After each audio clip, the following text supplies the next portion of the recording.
네, 안녕하십니까. 지난주 부동산 시장에서 가장 화제가 됐던 이슈만을 골라서 5분 안에 집중적으로 분석하는 5분 픽 시간입니다. 자, 지난주에는 뭐 여러분들 아시다시피 가장 화제는 역시 3기 신도시였습니다.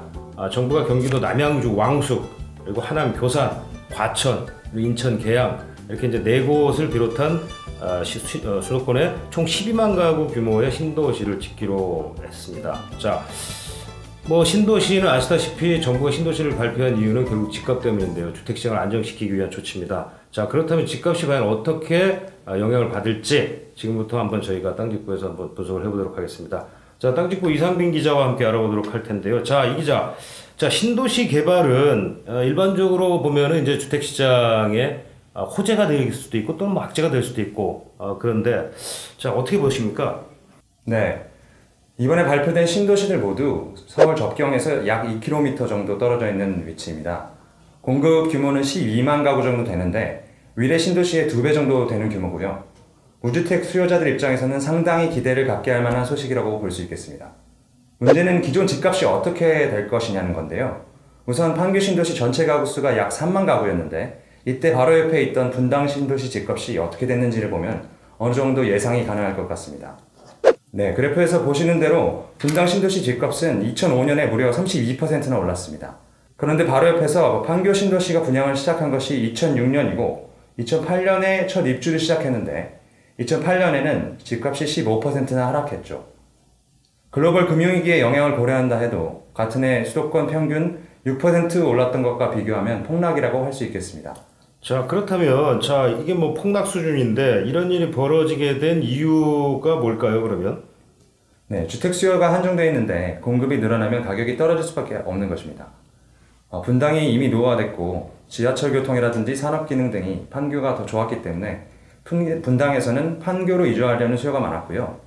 이번 3기 신도시를 보더라도 남양주 왕숙 주변에는 다산, 별내 신도시 등이 이미 개발되어 있어서 주택 공급이 부족한 지역이 아닙니다. 하지만 인천 계양도 마찬가지고요. 이 때문에 신도시 지정이 예상되는 곳 주변에서는 반대하는 주민들이 많이 생길 수밖에 없었던 것 같습니다. 자, 그렇다면 결국은 이제 공급이 늘어서 가격이 떨어진다, 집값이 떨어진다 이런 얘기인데 결국 그런 논리로 보자면 서울 근교에 지금처럼 이렇게 많은 어떤 대규모 신도시 공급이 이루어진다라고 가정하면 결국 서울 집값도 좀 뭐 잡을 수 있지 않을까 이런 생각이 드는데 어떻습니까? 네, 그렇습니다. 과거 신도시 1기 신도시 사례를 봐도 대량 공급으로 서울 집값이 안정화되는 효과가 분명히 있었는데요. 특히 많은 전문가들이 당장의 공급량 증가 효과보다는 심리적 안정 효과를 이야기하고 있습니다. 서울의 무주택 실수요자 상당수는 3기 신도시 청약을 고려해서 한동안 주택 매수 의사를 접을 가능성이 높을 것 같고요. 다만 신도시 입지 자체는 하남이나 과천 등 일부를 제외하고는 강남에 집중된 주거 수요를 분산하기 어려운 위치라서 한계가 있을 것으로 보입니다. 내년 상반기 10만 가구 정도가 추가 공급 발표가 있는 만큼 앞으로를 지켜봐야 할 것 같습니다.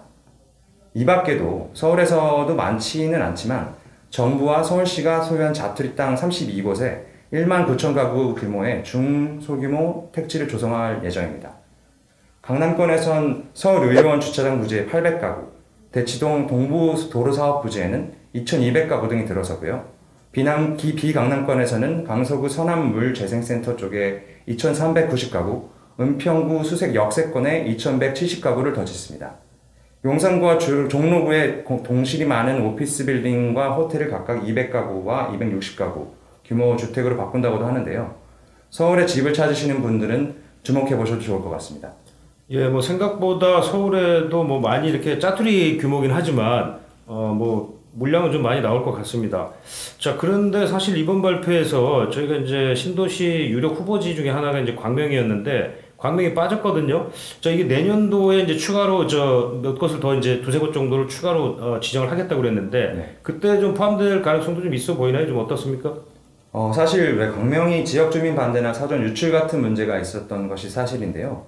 이번에 발표된 곳들이 서울 동쪽에 치우쳐져 있어서 균형을 위해서는 서쪽에 추가로 지정할 가능성이 높은 데다가 9만 가구 정도 규모도 크고 개발 제한 구역도 이미 해제됐고 KTX나 신안산선 같은 교통망에도 장점이 있어서 쉽게 포기하기는 어려운 위치가 아닐까 예상하고 있습니다.